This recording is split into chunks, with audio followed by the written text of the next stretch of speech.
मधुबन के बाबा,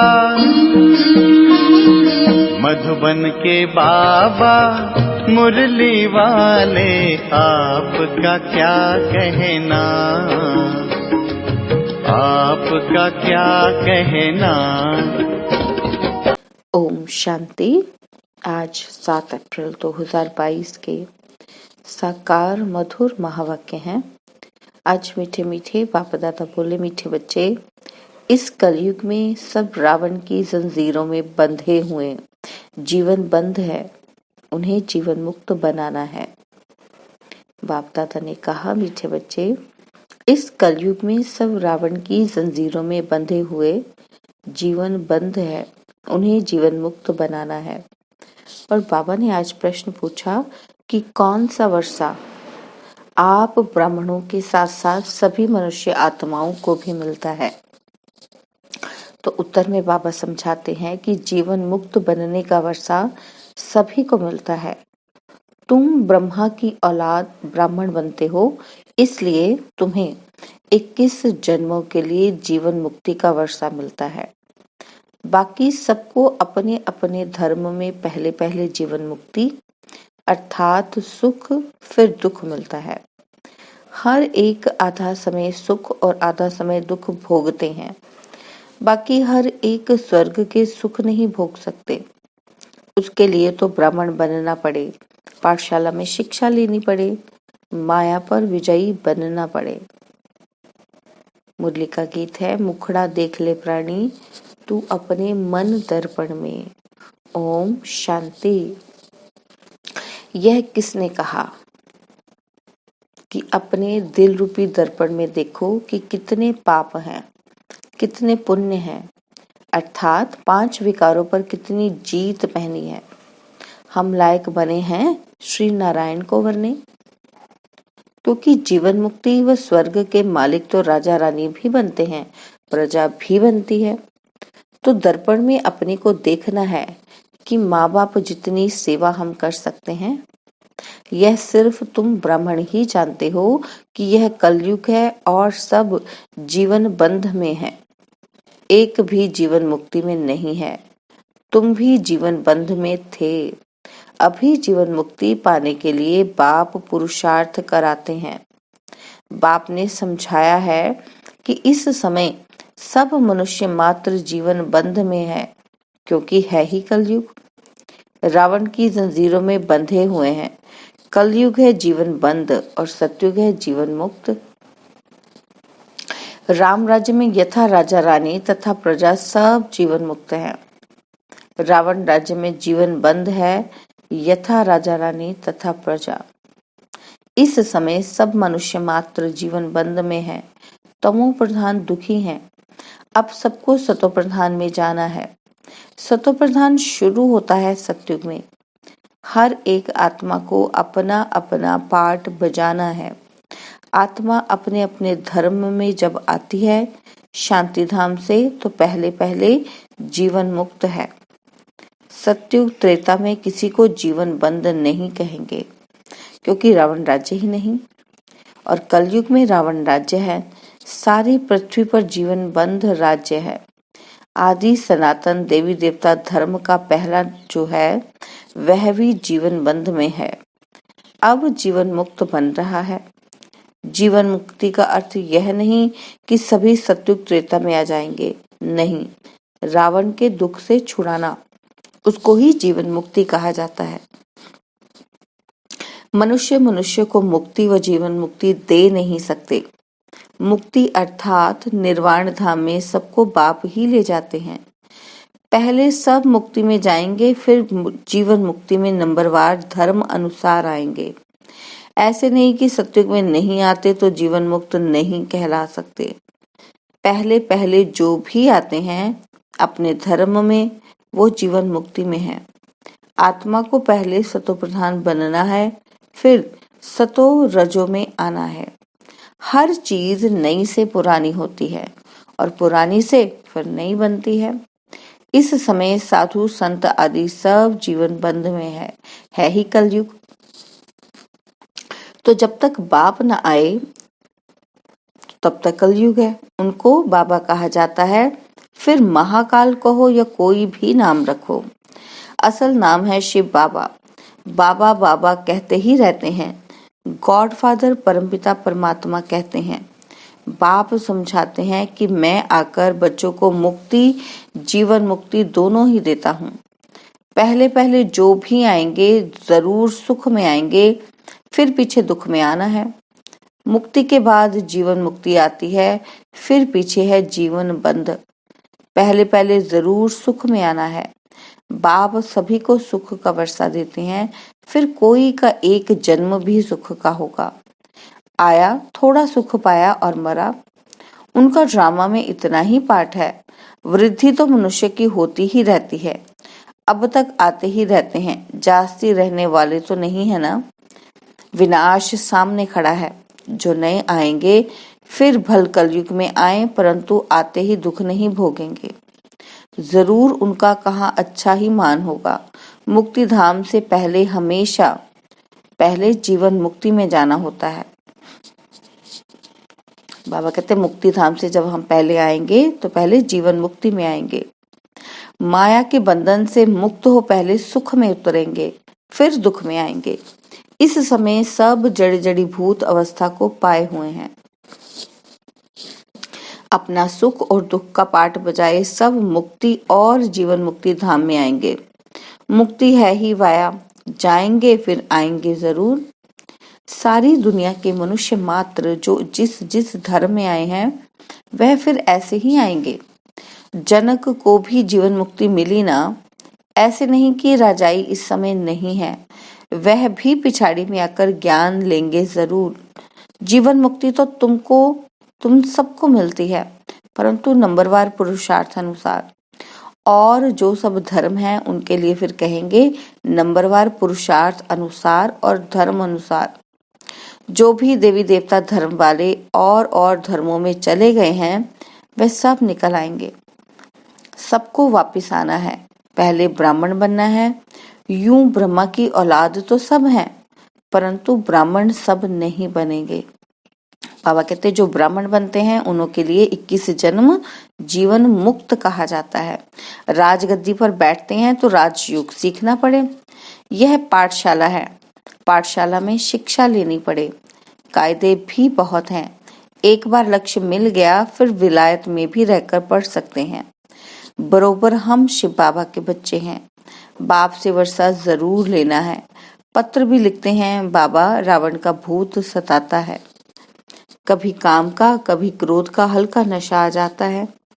बाप कहते हैं इन पर विजयी पानी है। यह तुम्हारी लड़ाई है ही योग बल की। तुम याद करेंगे माया तुम्हारा बुद्धि योग तोड़ देगी। तो बाबा ने समझाया है जीवन मुक्ति सबको मिलनी है। इसका मतलब यह नहीं कि सब स्वर्ग में आएंगे। सभी चाहते हैं हमको मुक्ति चाहिए। समझो जो पिछाड़ी में आते हैं पाठ बजाने, तो बाकी इतना समय मुक्ति में होंगे ना। कितनी शांति मिल जाती है। 4500 वर्ष अथवा 4500 वर्ष शांति में रहते हैं। फिर उनका पाठ ही ऐसा है। हम फिर सुख और शांति दोनों में रहते हैं। ऐसे नहीं कि मनुष्य चाहे बस हमको उन जैसी ही शांति चाहिए, वहां बैठे ही रहें। कहने से नहीं मिल सकती। अनादि ड्रामा बना हुआ है, इसमें फर्क नहीं पड़ सकता। शांति के शौकीन तो बहुत हैं। तुम्हारे सुख से भी उनको शांति ज्यादा मिलती है। तुमको फिर सुख और शांति दोनों मिलते हैं। यहाँ सुख है अल्पकाल का, शांति तो यहाँ होती नहीं। दुख धाम है ना।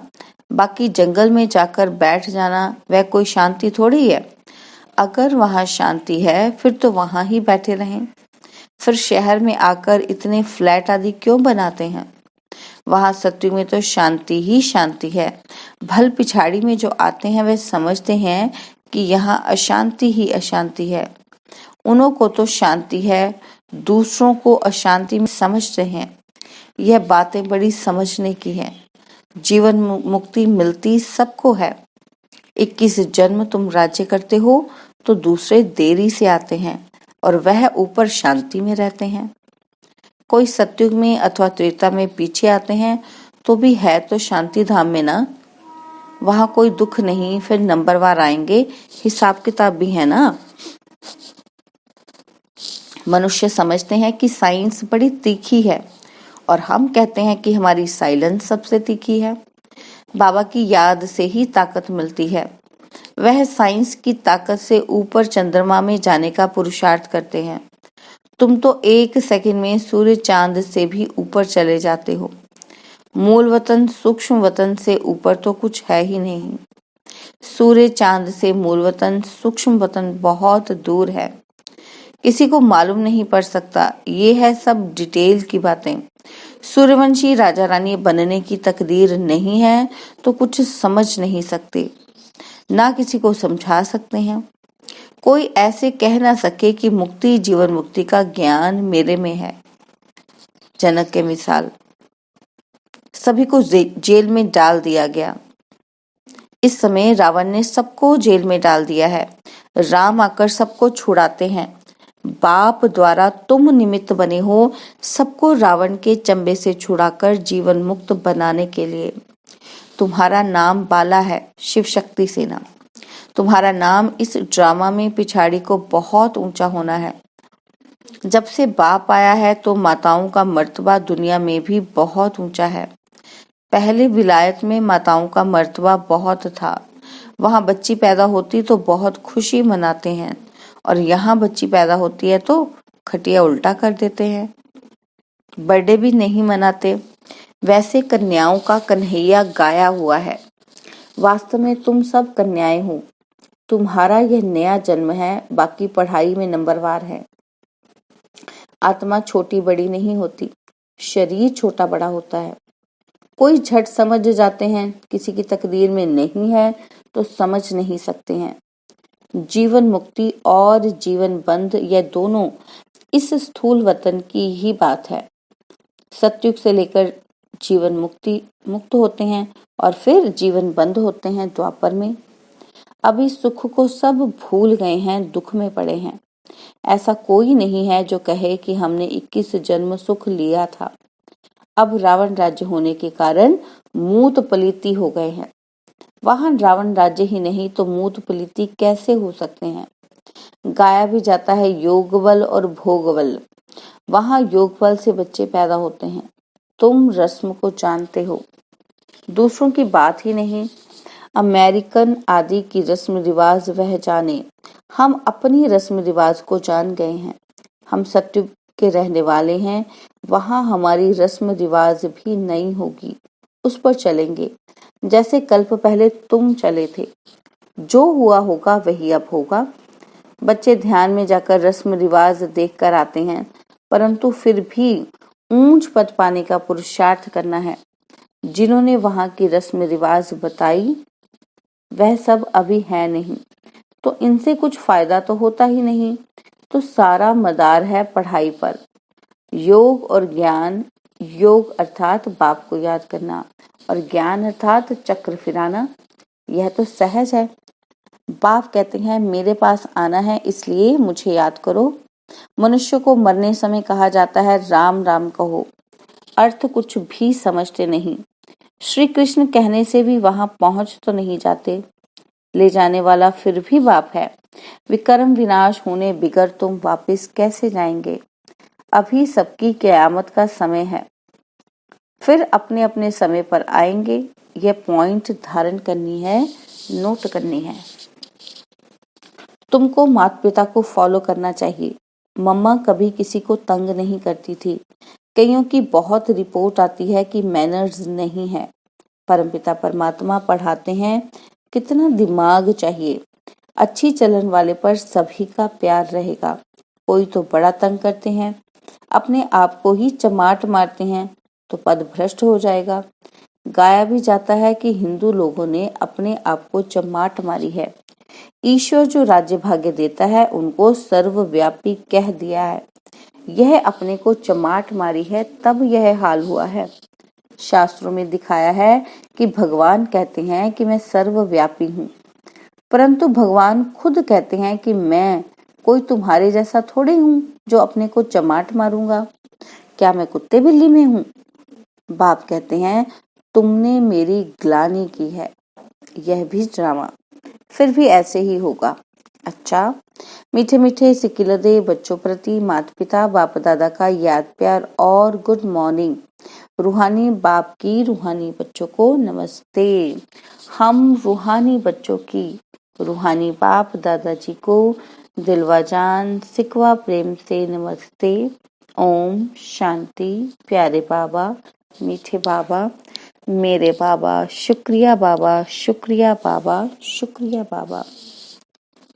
धारणा के लिए मुख्य सार है। पहला पॉइंट है, कोई भी उल्टी चलन नहीं चलनी है, अच्छे गुण धारण करने हैं, माता पिता को फॉलो करना है। और सेकंड पॉइंट है, योग बल से काम क्रोध के हल्के नशे को भी समाप्त करना है। निमित्त बन सबको रावण की जंजीरों से छुड़ाने की सेवा करनी है।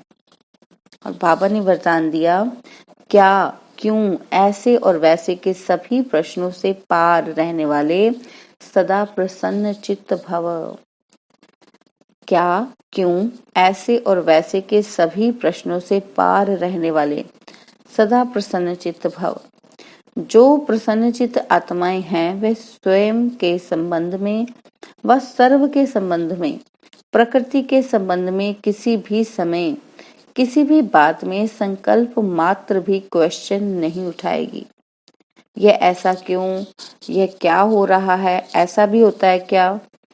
प्रसन्न चित्त आत्मा के संकल्प में हर कर्म को करते, देखते, सुनते, सोचते यही रहता है कि जो हो रहा है वह मेरे लिए अच्छा है और सदा अच्छा ही होना है।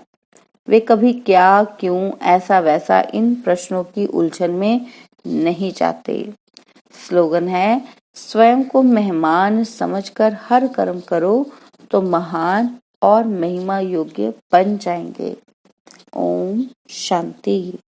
और अब यह एक बहुत अच्छी वीडियो भी जरूर देखें।